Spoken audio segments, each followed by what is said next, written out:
komplicēta vēsture, brīžiem ļoti pretrunīga vēsture, bet viņa ir saistīta ar mūsu kaimiņu.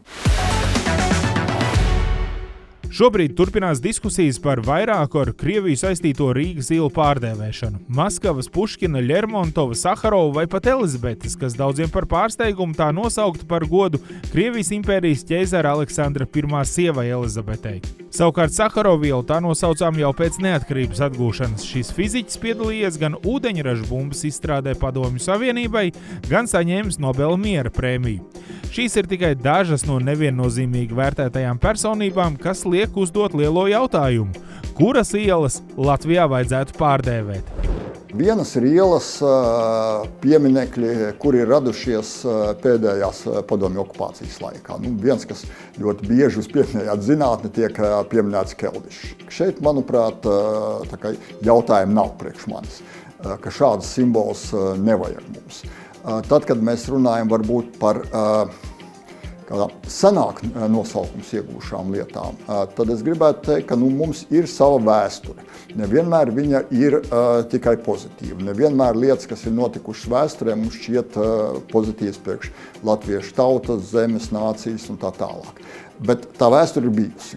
Piemēram, mēs diezgan daudz diskutējam par Maskavas ielu, kur es saprotu, kas tika nosaukta šī vārdā vēl ilgi pirms pirmās neatkarības laika. Un pirms tam tas bija, man liekas, Poltavas ceļš, jauno Krievu iela. Līdz ar to tur ir noteikts vēsturisks konteksts, un tikai tādēļ, ka viens, nekautrēšos vārdu, idiots dzīvo Maskavā, es domāju, Putinu tādēļ uzreiz visu šo te vēsturisko posmu Latvijā svītrot ārā, es neesmu pārliecināts. Puškina iela Rīgā radās pirmās neatkarības brīvvalsts laikā, vēl kaut kādas šo te rakstnieku ielas ir radušās vēl pirms pirmās neatkarības laika. Līdz ar to šeit es būtu nedaudz uzmanīgāks. Es nesaku, ka tas tieši asociējās, bet zinām asociācija man ir, ka Amerikas Savienotās valstīs vienā brīdī bija ideja, kad Kolumba pieminekļi visi ir jānojauc, tādēļ, ka ar Kolumbu sākās vergu tirzniecība Amerikas Savienotās valstīs, kas, protams, ir slikti, kaunatraips Amerikas vēsturē. Es kādu laiku padzīvoju Kanādā un dzīvoju pilsētā, kuras saucās Londona, Kanādā. Blakus bija pilsēta, kuras saucās Kitchener, kas pirms Otrā pasaules kara bija sauksies par Berlīni. Un kanādieši bija izdomājuši, ka Otrā pasaules kara laikā pilsēta, kur saucās Berlīna, ir slikti. Iespējams, ka ir slikti.